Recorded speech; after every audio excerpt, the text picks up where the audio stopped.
orthodoxes nous rappellent que on est en chemin, quoi.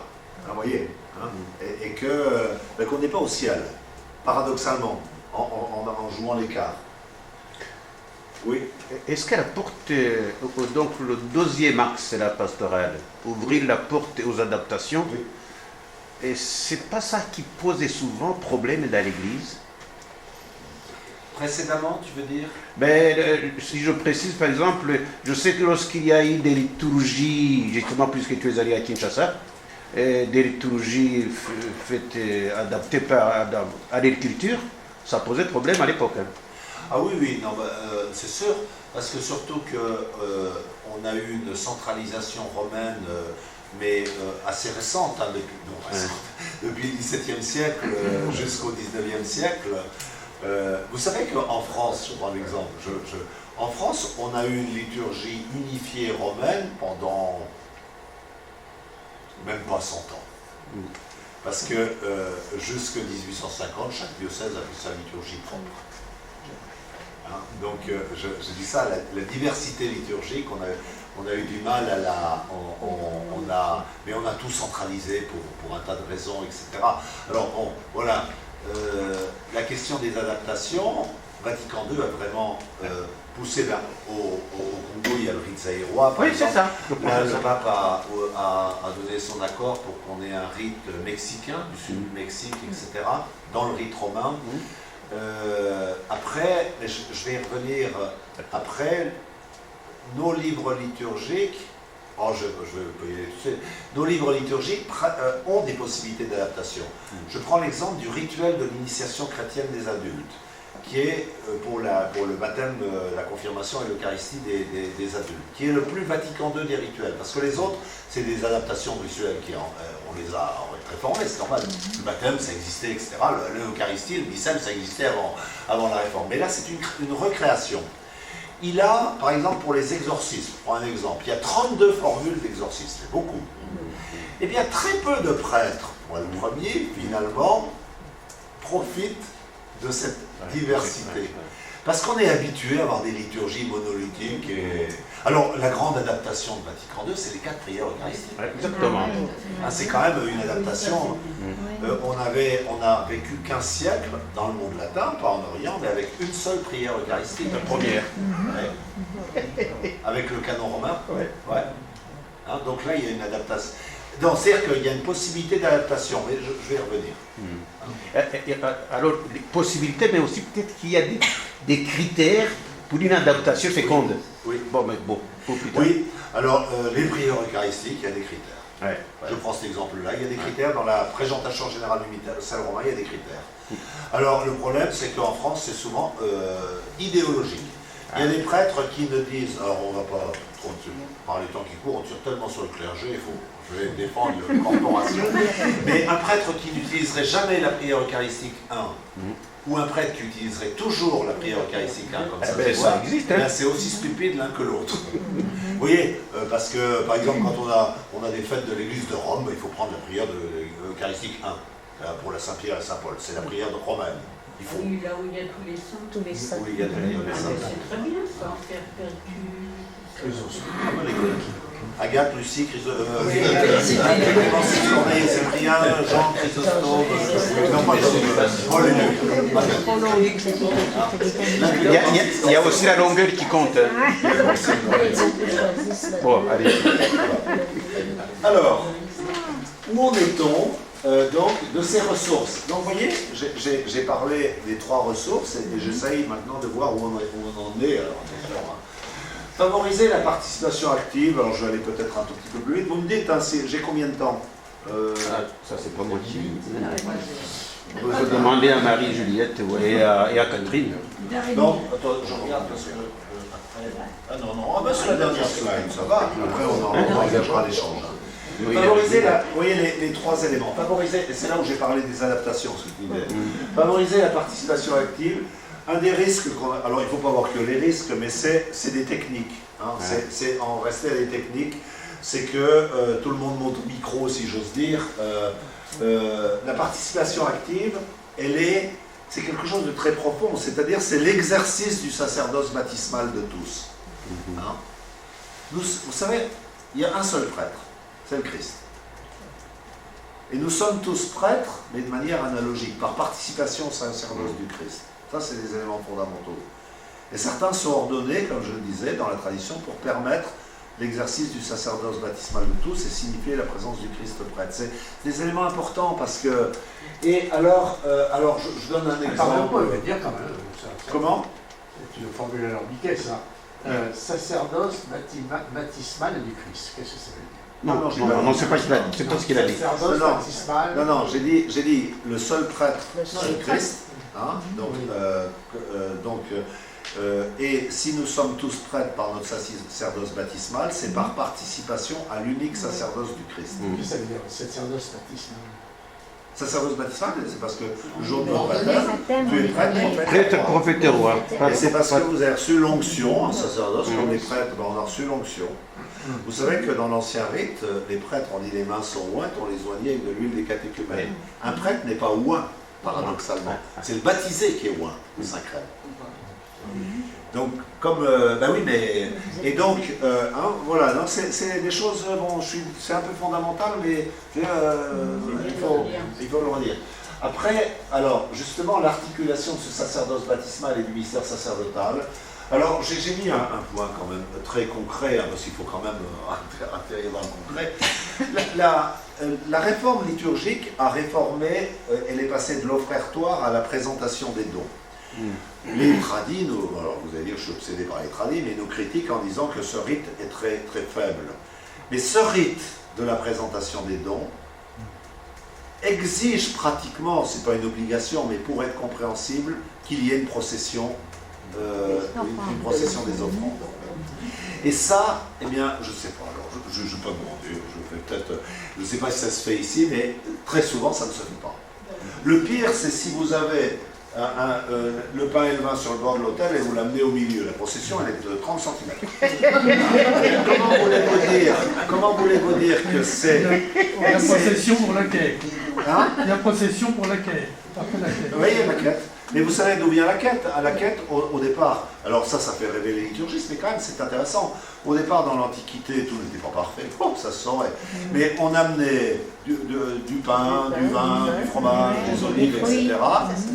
Pour les pauvres, sur lequel on prélevait, vous imaginez, une partie de pain et de vin qui était eucharistiée.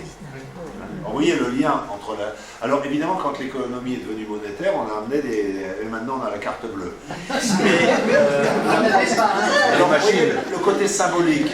Tu es béni, Seigneur, Dieu de l'univers, nous avons reçu ta bonté, le pain que nous te présentons, fruit de la terre et du travail des hommes. Hein, voilà. Alors évidemment, on a des formules bibliques qui sont liées plutôt à un travail agricole. Mais malgré tout, alors ça, la question de la procession des offrandes, à mon avis, alors vous allez dire, elle est importante.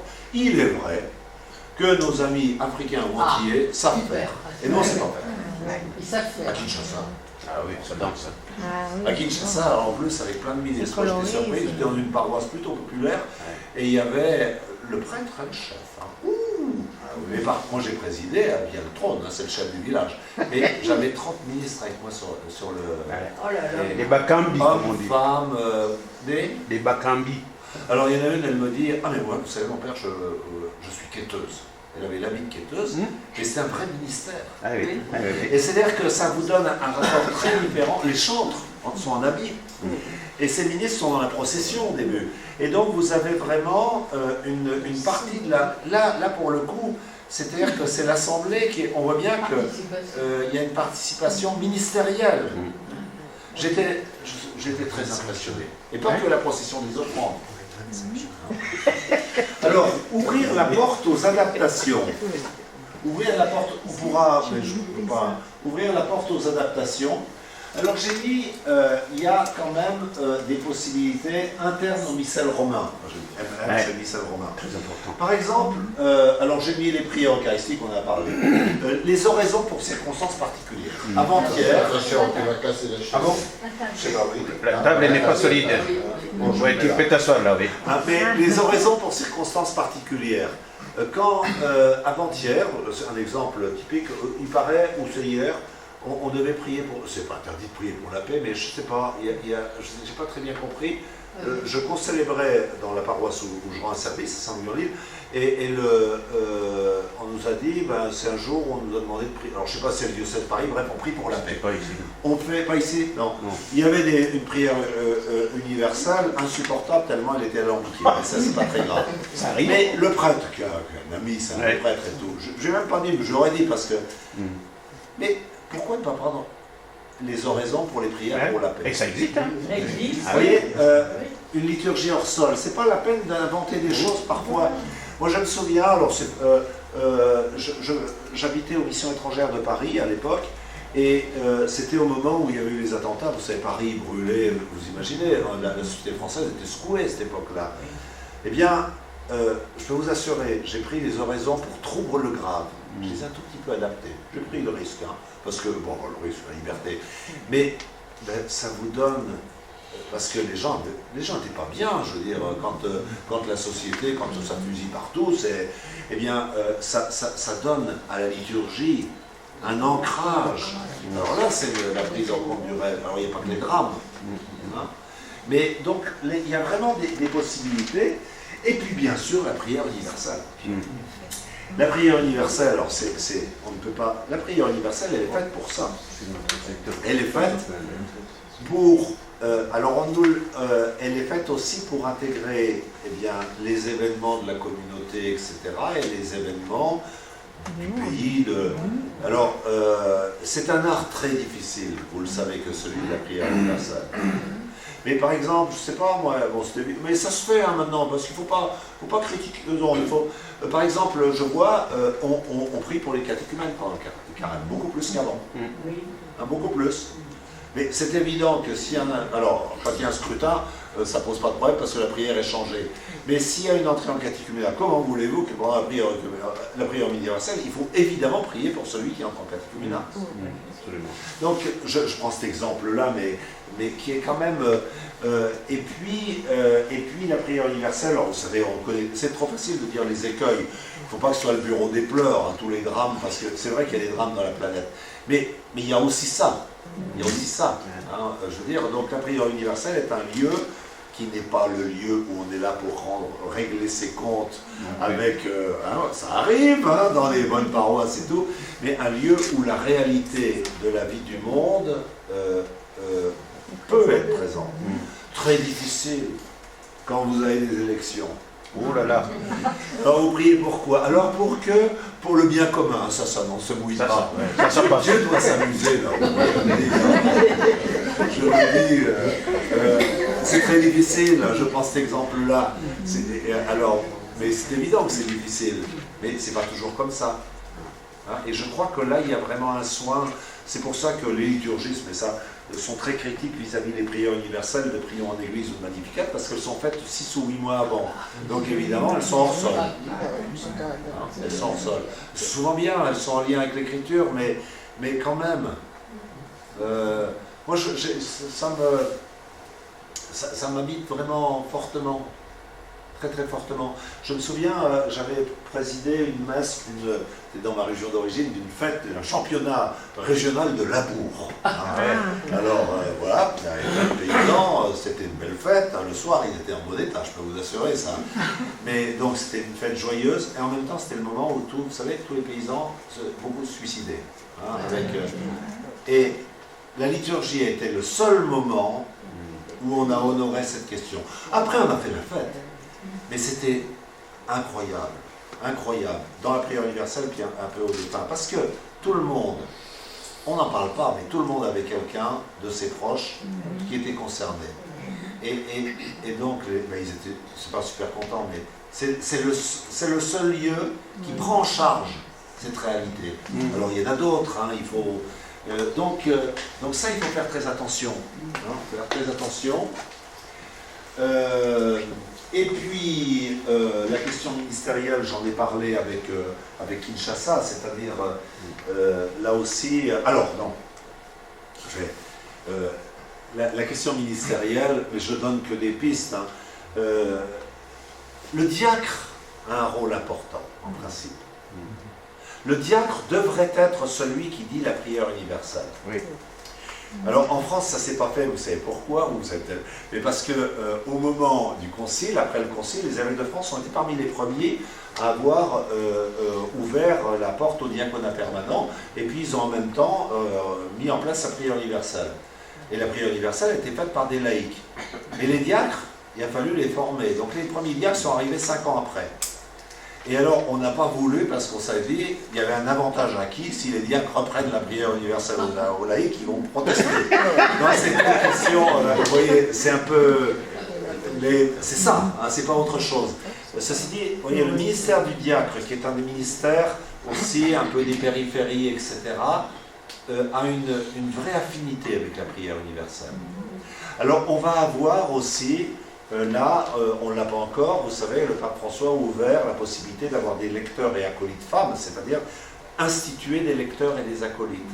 Donc là aussi, c'est-à-dire, il y a des fonctions dans les paroisses, c'est-à-dire tout avait été concentré sur le prêtre quelque part. Hein, et là, la question ministérielle peut montrer, eh bien, pas montrer, oui, donner à voir au meilleur sens, eh bien, que la liturgie prend n'est pas simplement l'affaire d'un type qui est ordonné pour faire un service sacré, vous voyez. Hein? Alors, développer la formation à et par la liturgie, alors ça dans Desiderio Desideravi, le pape nous dit, le pape, mais je veux dire, il n'a pas inventé la poupe, non, si, c'est traditionnel, je veux dire. On forme à la liturgie, mais on est surtout formé par la liturgie. Il insiste beaucoup sur cette question. La liturgie qui nous forme. Mais qui nous forme, pas qu'une formation. Le mot former, en grec, je dis souvent, c'est comme quand vous mettez une forme dans vos chaussures, vous savez, hein, c'est-à-dire, ça vous forme intérieurement. Ça nous forme. Hein. C'est l'œuvre également de l'esprit. Vous savez, je prends cet exemple-là souvent également. Irénée de Lyon, Saint Irénée, il prend l'exemple il dit le Père, il a 2 mains, le Père céleste. Il a une main intérieure et une main extérieure. Il le compare à un potier. Vous savez, vous avez déjà vu le potier, il pédale, et puis il y a la main intérieure, et nous, on est cette patte, et c'est la main extérieure, c'est le Verbe, le Fils, c'est la parole de Dieu, et la main intérieure, c'est l'Esprit. La formation, elle doit se prendre à ce niveau-là. C'est pas simplement qu'une formation intellectuelle, c'est nous donner forme. C'est passer d'un état difforme ou informe, dit Augustin, à un état, à une forme, et la forme qui est la nôtre, c'est la forme du Christ, c'est-à-dire la forme de l'image de Dieu. Vous voyez? La formation, c'est pas simplement intellectuel. Alors, dans la perspective du pape François, ça va très loin. Donc, c'est pas simplement le Père Drouin qui vous forme, il n'est pas le Saint-Esprit, c'est la liturgie elle-même. Et dans la liturgie, se laisser former par Dieu. Alors, mais il faut bien que ça passe par des... Donc, il y a quand même des points. Alors ça rejoint votre question, c'est-à-dire, il n'est pas interdit de prêcher sur la liturgie pour la rendre compréhensible, hein, la question du langage. Et puis, il n'est pas interdit de faire des catéchèses liturgiques. Redevenir capable de symboles, j'en ai parlé, donc je ne vais pas développer. Et puis alors, je terminerai par... alors ça, c'est sur la mystagogie. Alors, vous avez jamais entendu parler dessus. Mystagogie. Alors ça, c'est un gros mot. On en parle. Hein. On en parle, mais est-ce qu'on en fait? Pour les catéchumènes, pardon, dans le rituel de l'initiation chrétienne des adultes, vous avez l'entrée en catéchuménat, l'appel décisif, les scrutins, le baptême, la confirmation, l'Eucharistie dans la nuit de Pâques, et puis il y a une dernière partie dans le rituel, la mystagogie, qui est blanche, parce qu'il n'y a pas de rite, mais on doit, ça fait partie du rite, c'est-à-dire que le rituel nous dit qu'après les célébrations de Pâques, il prévoit de reprendre l'expérience qu'ils ont vécue pour mettre des mots, mettre un récit sur l'expérience, pour que cette expérience, elle descende, si j'ose dire, y compris dans la tête, mais également dans le cœur. Hein. Et la mystagogie, on n'en fait pas beaucoup. Je vais vous donner un exemple, je crois que je suis venu dans le secteur. Quand j'étais délégué à la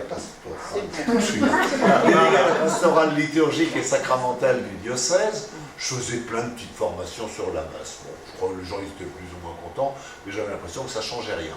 Alors ça m'agaçait un peu, mais c'est pas... c'était sympathique. Hein. Et après, je me suis mis, et ben je dis, alors on leur disait pas parce que on commençait par la messe, on ne disait pas, ils disent on va pas venir, bon, c'est ce que c'est que la messe. Hein. Et je reprenais de façon mystagogique ce que nous venions de vivre. On mettait les gens en petits groupes en 6-6. Et là, j'ai eu l'impression, notamment sur la prière eucharistique, que ça embrayait sur les personnes. C'est-à-dire que la prière eucharistique, ben, finalement, vous l'entendez tous chaque semaine, voire plus. Et bien, mais même nous, les prêtres, évidemment, sans mystagogie, elle demeure opaque, extérieure. Alors la mystagogie, ce n'est pas une catéchèse liturgique, hein, en quelques mots. La mystagogie, c'est vraiment raconter une histoire. C'est pas, ce soir, je n'ai pas fait de mystagogie.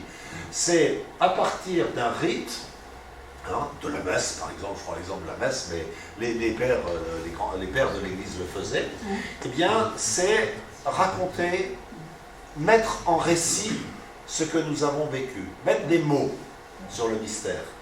Et la mystagogie a 3 dimensions, ça j'insiste beaucoup. Ça commence du rite, par le rite, c'est l'expérience. Saint Cyril de Jérusalem, par exemple, lui, il insiste beaucoup sur le rite. Il prend les baptisés de la nuit de Pâques, il dit « ça a été plongé dans la piscine baptismale ». Alors à l'époque, on était à poil et plongé complètement. C'était autre chose que 3 petites gouttes d'eau. Hein. Eh bien, en réalité, tu as été mis au tombeau 3 jours avec le Christ. Hein? Donc, vous voyez bien, hein? Donc on part de l'expérience rituelle. Hein? On convoque l'écriture. On convoque l'écriture. Par exemple, Cyril, mis au tombeau 3 jours avec le Christ, c'est l'écriture.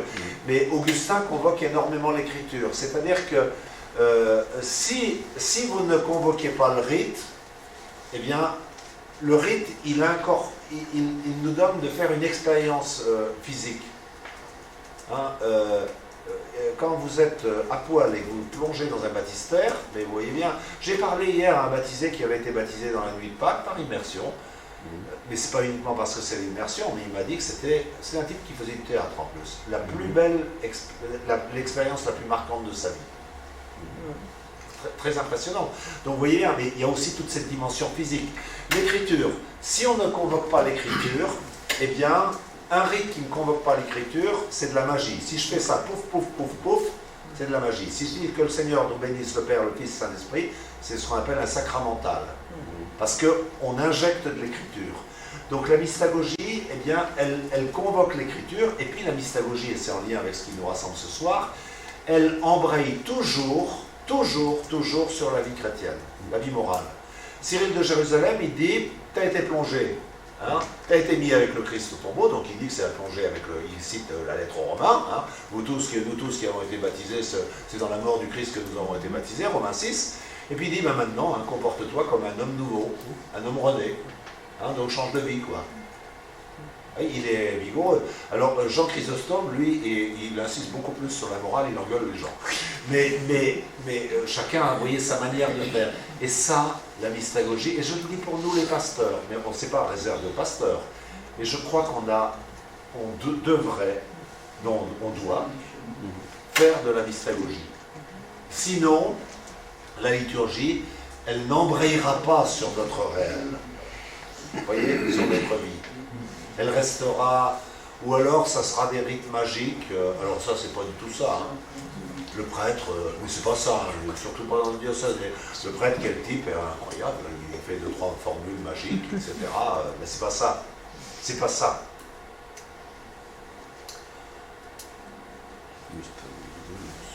Voilà un peu ce que j'avais préparé.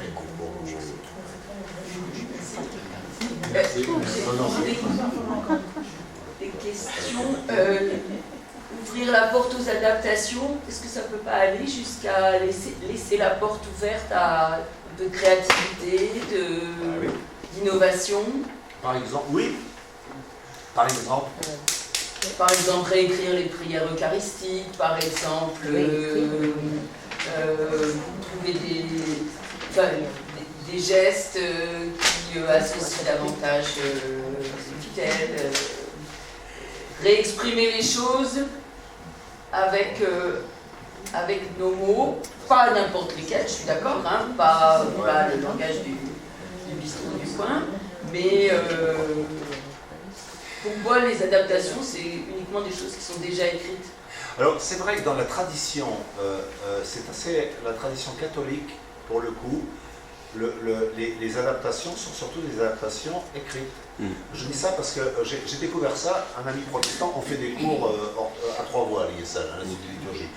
Et alors, eux, ils n'ont pas de missel, ils ont un classeur. Classé, oui. Vous voyez, pas clac. Hein. Et d'ailleurs, un pasteur qui ne réécrirait pas toutes les prières, ce n'est pas un bon pasteur.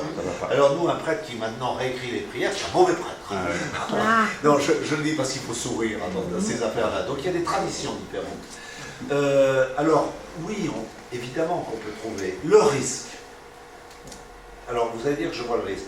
Le risque, c'est que très souvent, eh bien, que ce qu'on fait, alors sauf des personnes profondément douées, mais est beaucoup moins bon que ce que la tradition nous a légué. Les prières eucharistiques, vous savez, alors je le dis vraiment, on a un doctorant, nous, qui travaille sur la vague de création de prières eucharistiques dans les années 70, il y a eu beaucoup de créations, il y en a des bonnes, hein, il y en a vraiment des très bonnes. Mais, par exemple, un Louis-Marie Chauvet, qui est un théologien important, hein, qui a toujours été pasteur en même temps, lui est capable de réécrire des oraisons. Est capable de réécrire des prières eucharistiques. Je ne veux pas... c'est pas donné à tous. Et donc, je suis assez... si déjà, on exploitait... Par exemple, on a 2 prières sur la réconciliation qui sont très belles. Très belles. Oui. Eh bien, on ne les exploite pas. Donc, souvent, on demande, il faut faire il ne faudrait pas tomber dans l'idéologie, vous voyez. Donc, il y a... et puis, alors, il y a aussi quelque chose, alors là, c'est vrai que je vais être un peu... Oui, je suis peut-être... mais il y a aussi la vertu, la liturgie, elle procède de répétition aussi. Le risque, c'est un vrai risque. Vous voyez, par exemple, pour les chants. Je prends l'exemple des chants. On a une créativité débordante, avec un risque, c'est que, eh bien, on n'a plus de chants rituels, et sans parler de la mémorisation. Dans la vigile pascale, par exemple, après la lecture de l'Exode, hein, eh bien, on chante, chantons le Seigneur. C'est un des rares chants post-Vatican II où on ne sait jamais, dans toutes les paroisses où je suis passé, on ne s'est jamais posé la question, on prend ce chant-là, parce qu'il est parfait et tout le monde le connaît. Et ça, c'est génial, si j'ose dire. Je ne vais pas dire qu'il n'y a pas de... Mais vous voyez bien. Et ça, donc, attention quand même, attention. Alors après... c'est bien ou c'est pas bien? Ah mais c'est très bien. C'est très bien. Tout le monde chante en même temps. Mais tout le monde chante. Tout le monde chante en plus. Alors bon, c'est Exode 15. Alors je veux dire, c'est la petite Myriam qui, bon, là, après le passage, elle est contente, elle a la vie sauve, elle chante. Ça marche tout seul. Ça marche tout seul. Et je pense que les gens attendent. Donc moi, on attend. Parce que c'est le chant. Mais regardez, c'est pas génial. Mais quand vous allez à Lourdes, alors j'ai l'air de... Mais à Lourdes, si vous ne chantez pas Ave, Ave, Ave Maria, il y a aussi cette dimension-là. Ben oui. C'est universel. C'est pourtant pas génial. Mais là, regarde l'étoile, ça devient...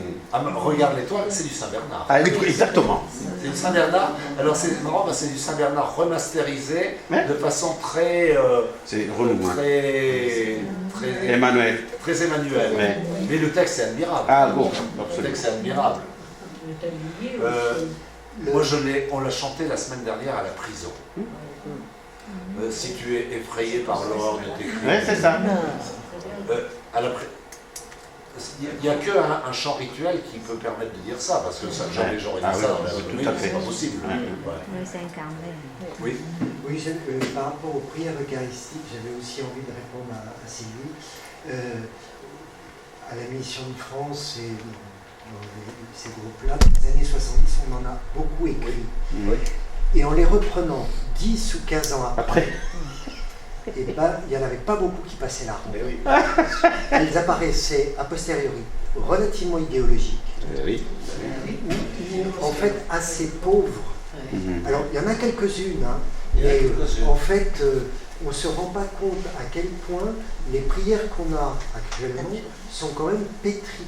Beaucoup y compris de phrases tirées de l'écriture.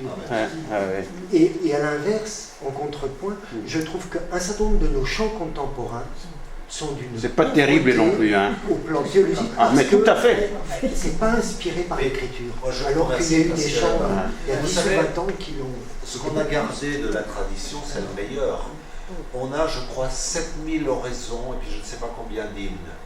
Mais il y en a 90%, mais même parce qu'ils sont anciens, qui sont médiocres. Il ne faut pas croire que parce que c'est ancien. Donc il y a cette sédimentation, ça c'est qui est... Alors je ne suis pas... Mais en revanche, par exemple, vous voyez la prière eucharistique sur la réconciliation, la première qui a été écrite par Didier Rimaud. Alors elle marque, donc un poète jésuite, poète bibliste, donc vous voyez, mais elle est marquée par des problématiques des années 70, la décolonisation, etc. C'est normal, hein, je veux dire. Par exemple, on n'est pas marqué par la crise écologique parce qu'elle n'existait pas. Mais elle tient la route parce qu'aussi elle est biblique, parce qu'elle est profondément biblique. Il y a alors un exemple qu'on cite souvent en liturgie, il y a une oraison qu'on dit. Alors, c'est un pape, je ne sais plus lequel, qui prie parce que Rome, il y a des ennemis tout autour. Hein, non, c'est des Alaric, c'est quoi Alaric, des Visigoths, des Ostrogoths, pas très gentils. Ouais, c'était des barbares en tout cas. Le pape, il prie parce que. Et évidemment, on ne connaît plus actuellement, on prie contre nos ennemis intérieurs. Vous voyez bien. C'est-à-dire qu'elle a survécu parce qu'elle est très bien faite, mais parce qu'on ne connaît plus le sens originaire.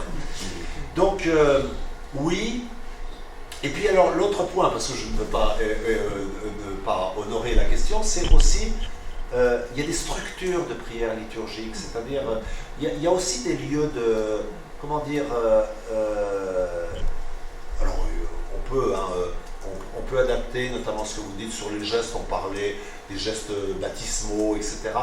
Mais des gestes qui, à mon avis, des gestes et des symboles qui sont enracinés, encore une fois, dans les grands symboles bibliques, à mon avis.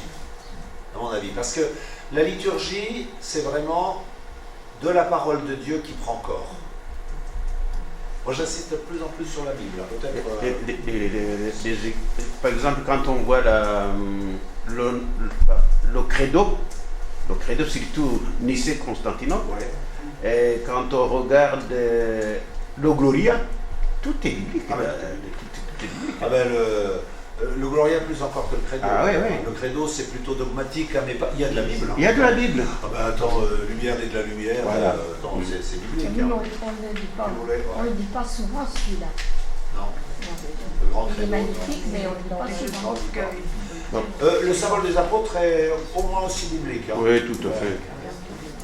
Oui. En tant que jeune prêtre,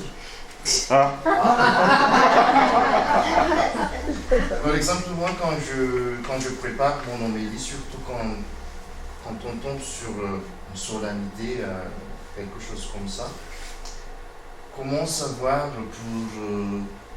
est-ce que je suis au sujet ou est-ce que je suis vraiment dans le vin? Et qu'est-ce que je fais? Moi, je regarde le missel. L'horizon est très souvent quand il y a le préface propre. Et je suis rassuré, quand même, je suis là-dedans. Pour dire que moi je constate aussi qu'il y a beaucoup c'est la question de la relation de l'écriture avec les préfaces sur la prière eucharistique, surtout quand c'est propre, avec les horizons. Et bon, c'est dans le sens où, moi je trouve, c'est pas parfait, mais bon, c'est un support un support qui est lié vraiment aux lectures du jour, de la solennité du jour précis. Alors, il n'est pas interdit de prêcher sur une oraison. Oui. Hein, parce que surtout maintenant, je sens compréhensible avec une nouvelle traduction, mais il n'est pas interdit parce qu'on en a des belles, hein, pour les rendre... Alors, par rapport à ce que tu dis, je ne veux pas... Il y a eu pas une tentation, mais une pente d'avoir des oraisons de tout. On a eu ça dans les équipes liturgiques pour les chants, de tout lié à l'évangile. Vous savez, le dimanche, c'est le dimanche de Lazare, le dimanche de machin, etc., le dimanche de la Samaritaine, etc. Par exemple, en Italie, en plus des oraisons romaines, mais on a ça aussi en Belgique, ils ont un jeu d'oraisons qui sont totalement liées à l'évangile. En France, elles ont été publiées, les évêques poussées par les liturgistes, n'ont pas voulu les promulguer en disant il n'y a pas de dimanche à thème. Vous voyez, il n'y a pas de dimanche à thème. Hein. Le seul thème du dimanche, alors je suis un peu radical, parce qu'il y a le dimanche de la parole, tout ça est bien, hein. Il y a le dimanche du bon pasteur pour les vocations, il y a le dimanche du secours catholique, tout ça est très bien. Le dimanche de la miséricorde, maintenant on en rajoute, etc. Mais le seul thème, il est donné par l'année liturgique. C'est le mystère du Christ qui se donne à nous. Hein, alors évidemment, vous voyez, c'est un des risques, vous voyez ce que je veux dire, thématiser pour les meilleures raisons, pour rejoindre le secours catholique, c'est une bonne chose, et je ne dis pas qu'il ne faut pas le faire, mais la liturgie n'est pas aussi, comment dire, il faut ne pas instrumentaliser la liturgie pour d'autres questions, quoi. C'est très difficile cette question-là. Je ne sais pas, je n'ai pas l'impression d'être... C'est moins qu'idéologiser.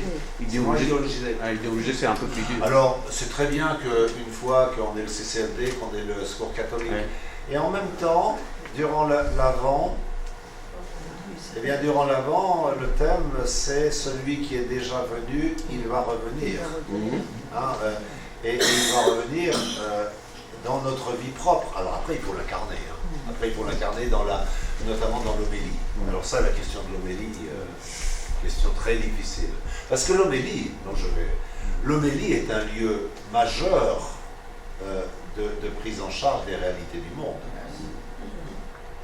L'homélie, le pape a écrit des choses intéressantes dans Evangelii Gaudium. C'est-à-dire, il dit il faut évidemment ruminer l'écriture, et puis alors il dit il faut sentir le troupeau. L'odeur des brebis. L'odeur des brebis. Et l'odeur des brebis, ça veut dire, c'est l'odeur du monde aussi, c'est les signes de l'esprit qui travaillent. Bon, la question de l'homélie, c'est encore une question difficile. Moi, je souhaite.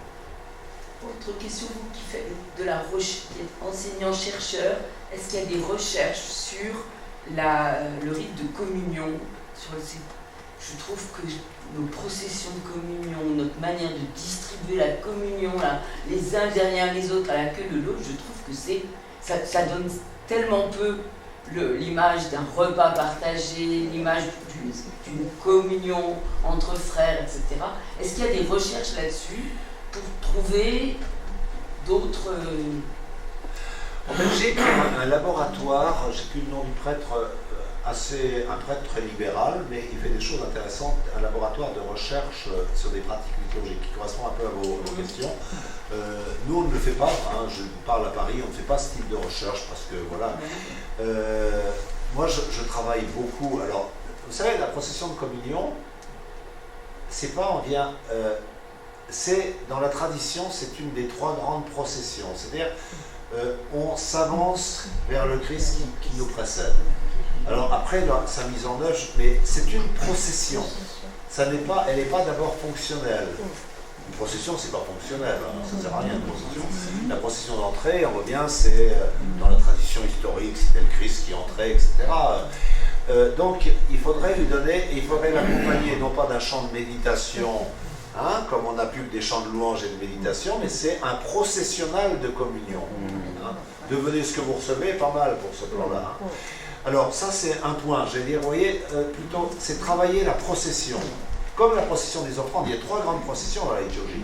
Il y a la procession d'entrée, hein, l'accueil du célébrant, mais c'est le Christ. Quand on lit les anciens ordines de Rome, c'est très impressionnant, c'est le Christ. C'est pas que monsieur le curé, le Christ, ça se saurait.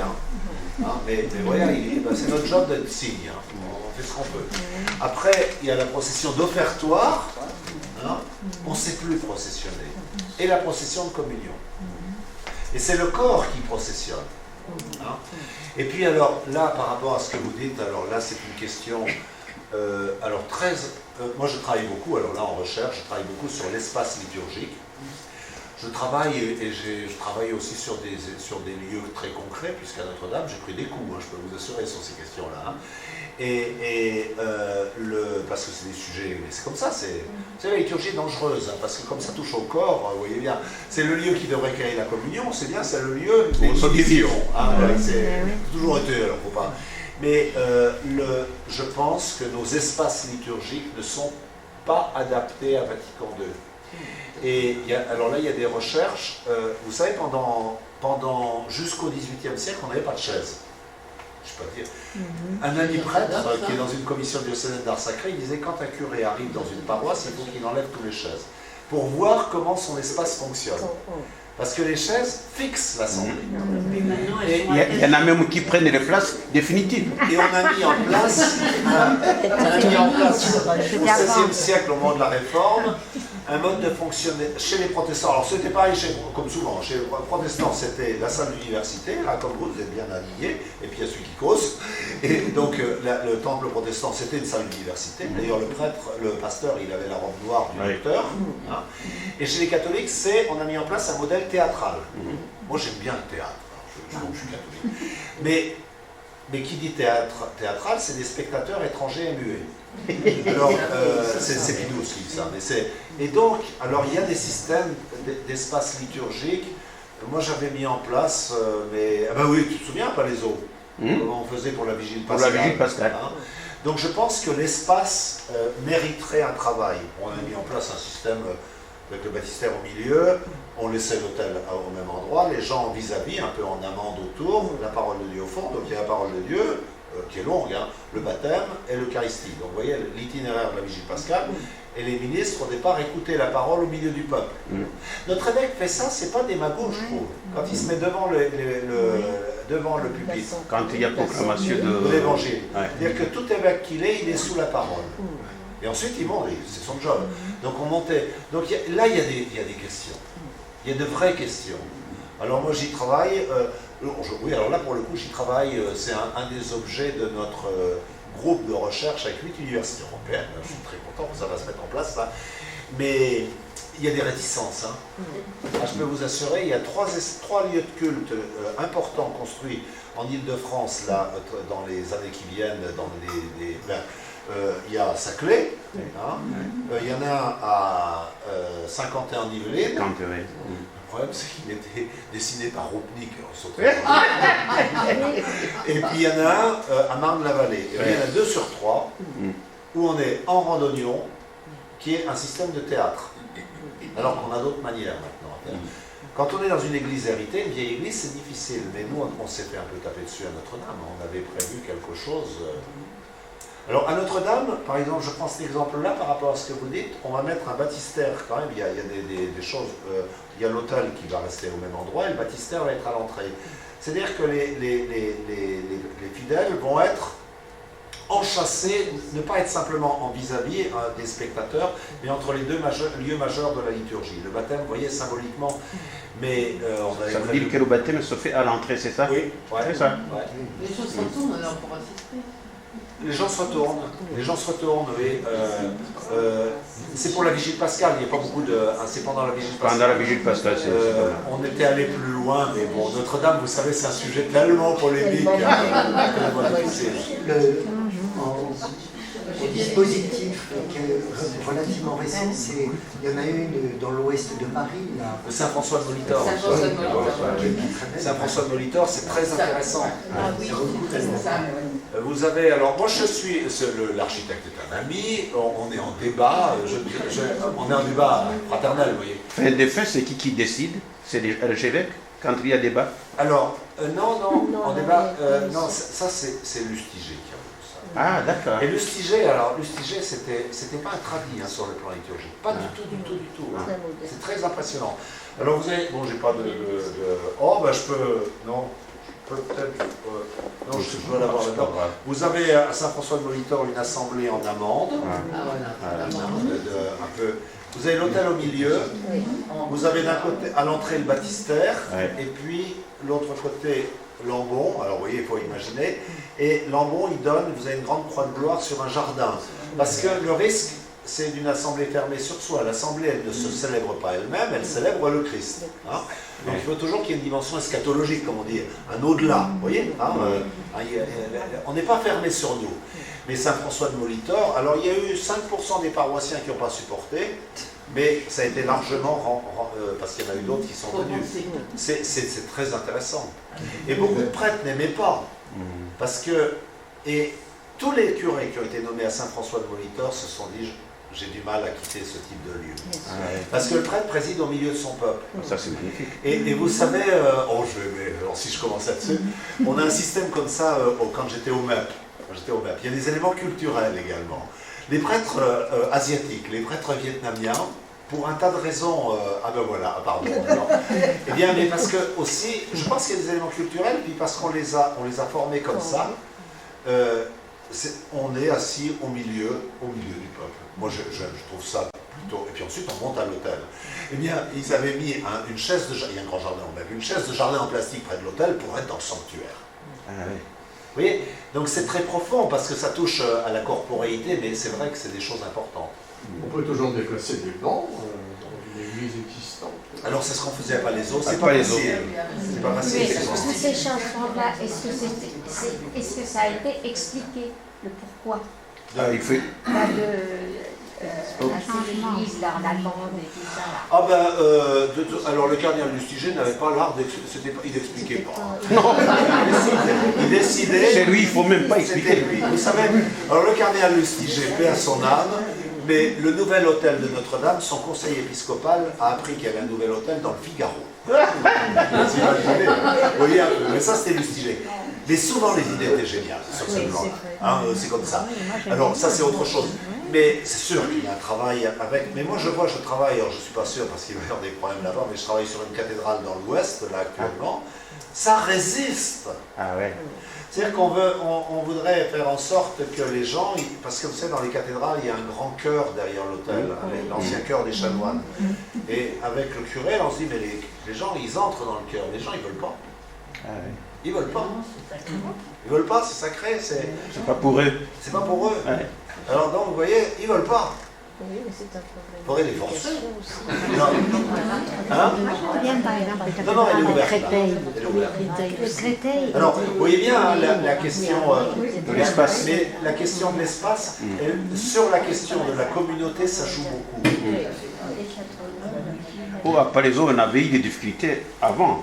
Oui. Avant de faire la vigile pascale en évoluant dans l'église.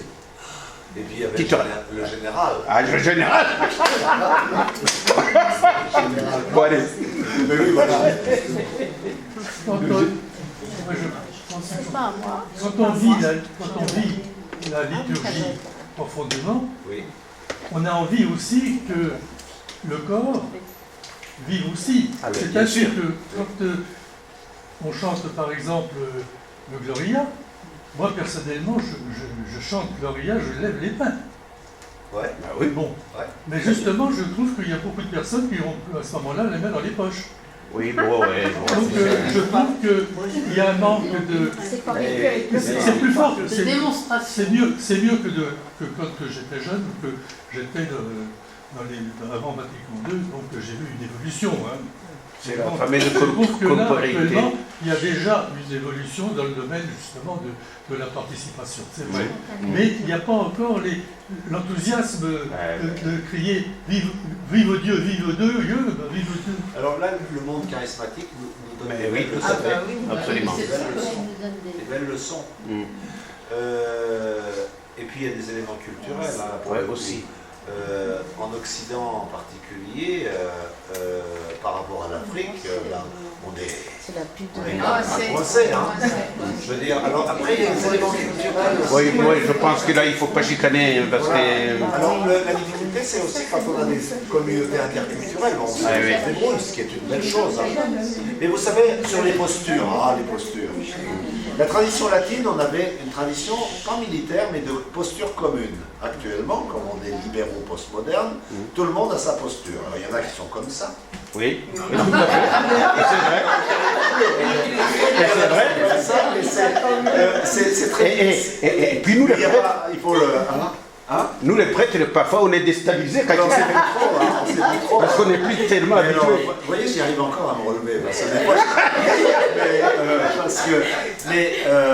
mais c'est vrai que la communauté de posture dit quelque chose. Hein, et là, souvent les catéchumènes nous disent, quand ils arrivent, ils disent, mais pourquoi tout le monde ne fait pas vraiment la même chose? Mais parce qu'on voit bien qu'il y a une joyeuse liberté, un joyeux bazar, pourquoi pas? C'est ce que font les orthodoxes. Mais là, c'est parce qu'on affirme son identité souvent à travers une posture. Alors, je reviens sur ce que vous dites, la prière du chrétien. Alors ça, vraiment dans la tradition. Le grec qui dit la résurrection, c'est soit se relever ou se réveiller. Et la prière du chrétien, c'est dans les catacombes, vous avez les orantes, c'est les figures de l'église, c'est comme ça. Parce qu'on est debout, c'est-à-dire ressuscité. Et le concile de Nicée, c'est très beau de l'agenouillement. Hein. Je veux dire, je ne suis pas en train, pour demander pardon et tout, quand Monseigneur de Moulin-Beaufort s'est agenouillé à Lourdes, ça avait de la gueule. Hein. Oui. Je veux dire, il l'a fait, c'était pas prévu. Hein. Mais le concile de Nicée interdisait de s'agenouiller pendant le temps pascal. Parce que, en disant, on est ressuscité. Et c'est très juste quelque part. Oh ben, il y a des endroits. Et en même temps, on voit aujourd'hui qu'il y a, que moi je respecte, hein, des sensibilités, il y a des personnes qui se mettent non seulement à genoux, mais car ce sont des femmes qui se voilent aussi pendant la consécration. Ah oui? Ah ouais, moi j'en vois. Qui se voient, ouais. Pendant l'Eucharistie, vous surveillez bien. Hein, non, mais je regarde. Mais ça du respect, hein. Alors après, un des endroits moi, où j'aurais toujours rêvé d'aller, mais parce que c'est une tradition très ancienne, c'est en Éthiopie par exemple. En Éthiopie, ils ont la Pâque à la Libella, alors ils dansent, alors en Afrique, mais c'est pas tout à fait le même. C'est pas la même chose, mais... Et il y a une corporéité de cette participation liturgique qui est incroyable. Incroyable. Et ça, nous, on ne sait pas faire. Et peut-être des fois Vatican II. Alors il y a des lieux où ça se fait, la piété populaire est un lieu où ça se fait. À Lourdes, ça se fait. On processionne, on touche le rocher, vous voyez, il y a de la corporéité. Alors ça, c'est peut-être un lieu, je pense, de gestes qu'on peut inventer. C'est vrai quand même que le renouveau charismatique a réhabilité le corps dans la prière. Ça, il faut le dire. Ah oui. On a été imprimé par des évangiles, c'était les évangiles qui étaient... Oui, mais ils ont des choses à nous apprendre. Ils ont des choses à nous apprendre. Évidemment. Alors, oui, il y a des éléments culturels, mais ceci dit, je suis persuadé que, mais vous savez dire, tout ça, ça date de 3 siècles. Hein. Je pense que quand on était à la messe au Moyen-Âge, on bougeait beaucoup plus. Hein. Ça n'avait rien à voir. Et là, on a figé, on a cléricalisé, on a figé le corps. Je me rappelle que quand j'étais jeune, j'étais à la GEC et puis j'étais aussi à l'aumônerie, à l'église Saint-Sulpice. Et on avait nos messes à la crypte. Oui. Ça bougeait, hein. Ah oui. Déjà à l'époque. Ouais. J'avais quoi, 46, 56 j'avais 15 ans, tu vois. Et ça bougeait déjà, ça bougeait bien. C'était rigolo. Alors après, c'est vrai que des fois ça se refige. Hein. Après, c'est difficile parce que ça se décrète pas, ça. Non. Ça se décrète pas. Qu'est-ce que vous voulez et ça doit jaillir. Hein. Vous savez, c'est comme l'inculturation. Souvent on dit, en Afrique ça se fait pas. Mais quand vous avez des messes qui durent 3 heures, elles sont inculturées. Hein. Ah, ça Elles le sont. Même si on ne change pas, si on est plus rubriciste que tout sur le missel, et on trouve des lieux pour l'inculturer. Vous voyez, et ça se décrète pas d'en haut. Alors ça peut c'est aussi, c'est pas que c'est le rôle des équipes liturgiques, des pasteurs, ça stimule quoi, essayer de d'accompagner ce que l'Esprit nous dit, mais c'est pas en réunion d'équipe pastorale, on va dire, bah, aujourd'hui tout le monde dit le Gloria comme ça. Non, là, ça marchera pas. Ça marche. Ça va être la révolution. Bah oui, ça marchera pas. Il faut avoir envie. Mais parce que vous savez, parce que vous touchez au corps. Non, Vous touchez au corps. Et vous pouvez dire, vous pouvez dire, je crois en deux dieux. Non, pas voilà. Mais vous pouvez changer les formules très profondément. là, ça va pas. Mais vous pouvez changer les formules. Mais il y a quelque chose, on peut Et voir. encore, Et on est de sa, quoi qu'on fasse, on est de sa culture, on est de son époque. Voilà. et ça, Ah, mais alors, tu dis, c'est vrai qu'on évolue, c'est-à-dire, c'est vrai que par exemple, un changement assez drastique d'organisation de l'espace vous oblige à évoluer. Hein. Ce que la communauté Saint-François de Molitor a vécu, je pense que c'est une belle chose. Là, ça oblige à... Parce que déjà, quand vous êtes... Alors ça, c'est mon avis du tilleul, l'architecte le dit toujours. Quand vous êtes comme ça en randonnion, qu'est-ce que vous voyez? Vous êtes en frère, vous voyez des nuques. Quand vous êtes en vis-à-vis, vous voyez des visages. oui, tout à fait. Ça prend le coup. Combien de personnes me disent, mais combien là, dans cette cathédrale, je ne cite pas le lieu, parce que combien de personnes me disent, ah, mais moi ça me gêne pour prier de voir le visage de mon voisin. Fermez les yeux. Alors, je comprends quand on est en... Mais il faut l'entendre. Hein. Quand on est en vis-à-vis, les dames qui sont en pantalon, en jupe, c'est bon. Alors on leur a mis un truc devant parce que, vous voyez, c'est vrai, parce que ça touche le corps, c'est normal. Même les hommes, hein, mais c'est incroyable. Mais c'est quand même assez terrible parce que. Et ça, c'est lié à l'individualisme très fort, c'est-à-dire que la messe, c'est moi et mon Jésus. Et mon salut. Et, oui, mais voir son frère en vis-à-vis, et vous voyez les moines et les moniales qui ont été les premiers à être assis. Ah, ils se regardent, hein. Ils se regardent. Ah ouais. Ah ouais. Et c'est pas évident parce qu'ils vivent toujours ensemble, ils se connaissent. C'est pas évident. Eh oui. Donc, non, le système des bancs en autobus mis en place au XVIIe siècle, c'est... Mais ça a figé l'Assemblée passivement. Oui, c'est ça. Mais ça, absolument. Donc on a moins l'impression d'être une communauté. oui. Ouais. On ne connaît pas les voisins qui sont à côté. Ça peut avoir son sens. Non. Alors, on est dans un véhicule, on va dire, un autobus. Il y en a qui... Et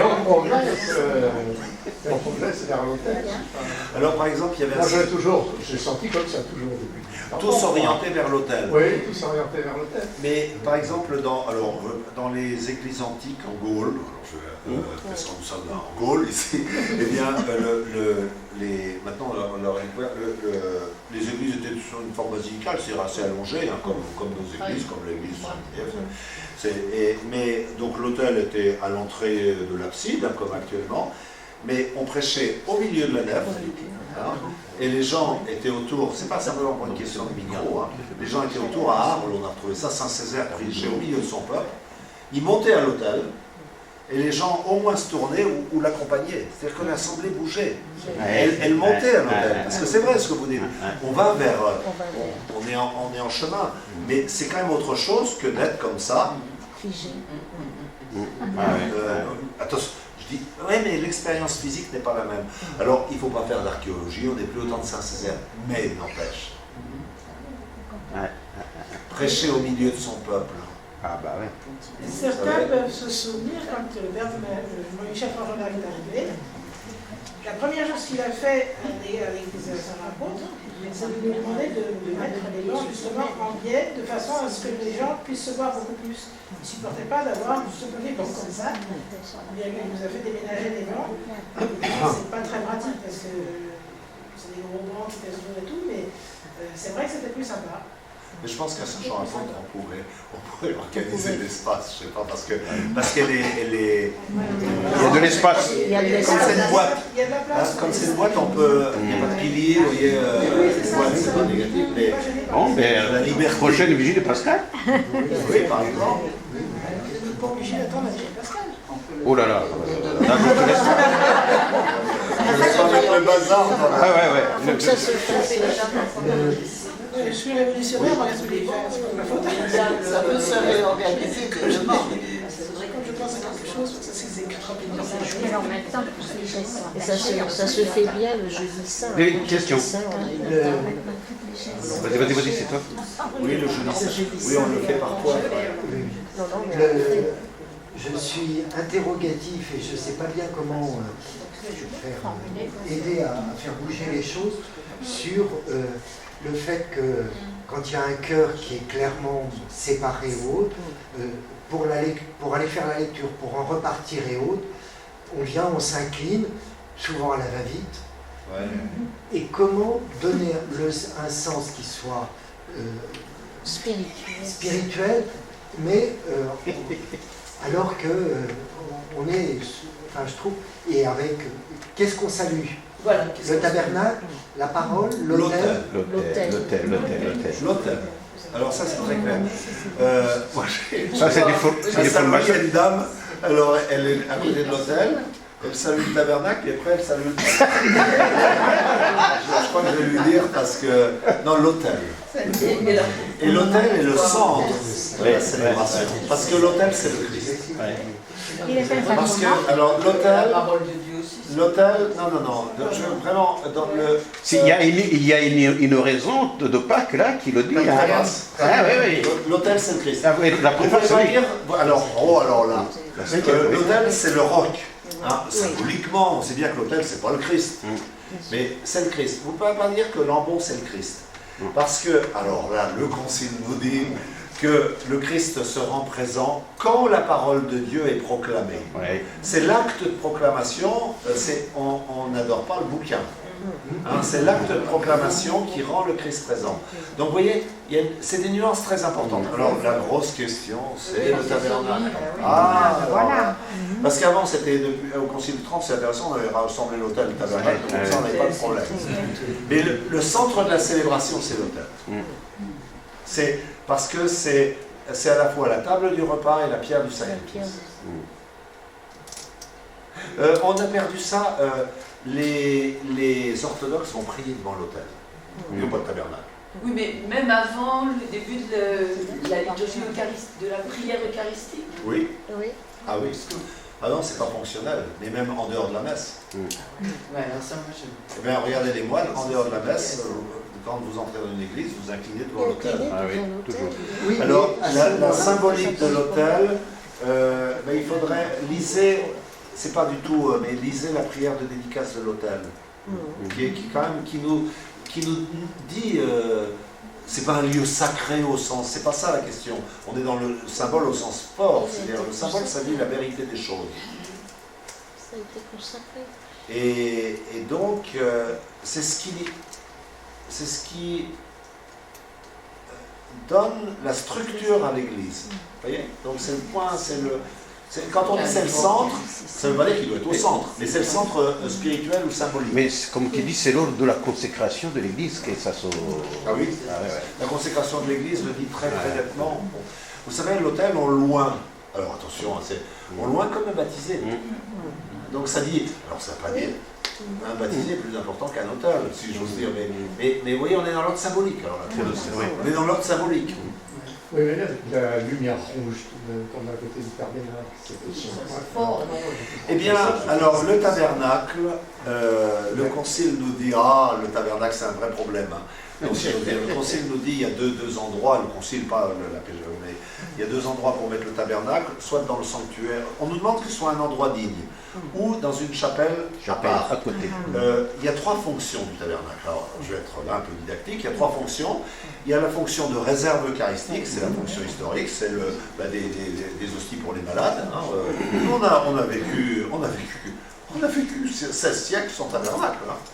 Oui. Il y avait des réserves dans la sacristie, hein, ou des suspenses, mais je n'entre pas dans le détail. Mais vraiment, il y a la fonction. Mais on a développé un culte du tabernacle à cause des controverses protestantes. Et on ne peut pas faire sans, et c'est important le tabernacle. Mais fonction de réserve eucharistique, fonction de signe de la présence du Christ, et lieu de prière personnelle, de dévotion, de sacrement, de dévotion. Et ces trois fonctions sont à honorer. Alors, c'est très compliqué depuis Vatican II, parce que justement, devant quoi? Et en plus, on a rajouté de la lumière rouge. Ouais. Moi, quand j'étais responsable du secteur à Étampes, Frédéric a mis le tabernacle dans un endroit, une chapelle sur le côté à Notre-Dame, très très très digne, mais pour justement, j'éclairais l'autel en permanence, pour faire en sorte que les gens qui entraient dans l'église, on voit que le centre de l'église, c'est l'autel. Alors, le lien entre autel et tabernacle est très complexe. On a fait mettre le tabernacle sur l'autel. Ah oui, mais on ne peut plus, on célèbre face au peuple. Ou derrière l'hôtel. Avant, il y était. Et puis, il y a quelques... Non, mais vous avez raison. Il y a, alors, j'ai vu quelques cas. Il y a des églises où le tabernacle est derrière l'autel. Alors, le tabernacle sur l'autel, il y a quelque chose d'assez... comment dire... Ça existe, c'est ça? Parce que ça a été interdit. Parce que après la réforme liturgique, comme avant le tabernacle était derrière l'autel, on s'est dit on retourne et puis on met le tabernacle pas trop haut. Et il y en a encore un au Ménil Saint-Loup, j'ai vu ça récemment. Et puis pour quand même qu'on voit la tête du prêtre, quoi. Faut, hein, un peu encastré. Mais il y a quelque chose de pas très juste de célébrer, parce que le risque, et vous voyez, c'est là où c'est anthropologique. Le risque, c'est de considérer la messe comme une opération qui est destinée à remplir le tabernacle. Et c'est pas ça. Parce que l'autel, c'est également la table. C'est la pierre du sacrifice, mais c'est la table. Et la messe, elle est faite pour créer le corps du Christ, le corps ecclésial. Hein. Donc non, c'est pas juste. Alors, quand le tabernacle est derrière, bon, moi, sur ces plans-là, à Notre-Dame, on va le mettre derrière, mais il est à 40 mètres. Ah oui. Quand il est juste derrière, c'est embêtant. C'est embêtant. Il vaut mieux, donc il vaut mieux le mettre dans une chapelle, digne. C'est compliqué. À Notre-Dame de Grâce, il est juste derrière l'hôtel. À Morsan. Oui, c'est pas très loin. C'est pas à 40 mètres. Hein. À Jean-Marie-Gagné, il est complètement derrière dans la messe. Ouais. Et c'est un lieu de prière. Alors on est toujours le dos tourné au tabernacle. Oui, mais vous êtes face à l'autel. C'est pas gênant. Voilà, parce qu'il est tourné vers l'autel, c'est l'autel qui est le plus important. C'est compliqué, hein. Vous voyez, on a deux centres maintenant. Ouais. Est-ce que le tabernacle n'était pas là quand il n'y avait pas des célébrations eucharistiques régulières?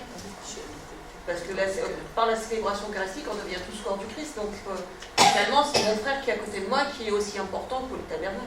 Non, le tabernacle s'est développé à une époque avec la réforme protestante où il y a eu deux contestations fortes de la présence réelle et du caractère sacrificiel de la messe. Donc on a fait un autel qui est l'autel du sacrifice, un autel tombeau, un peu massif, et on a mis le tabernacle dessus, c'est-à-dire que c'est une manière géniale de répondre aux protestants. Donc c'est contre la réforme. Ah, c'est contre la réforme. Ah, ouais. C'est contre la réforme. C'est une invention géniale, mais qui nous pose problème. Moi, je suis plutôt favorable à un tabernacle dans un lieu digne, attention, un très digne, dans un lieu de prière. Échapper à côté. Parce que quand il y a beaucoup de monde et que les gens ils sont contre le tabernacle, quand on tourne le dos carrément, c'est quand même la présence du Christ qui est là. Non, c'est une réserve. Oui, c'est une réserve, mais pourquoi c'est une réserve? Le Concile Vatican II dit qu'il y a plusieurs formes de présence du Christ.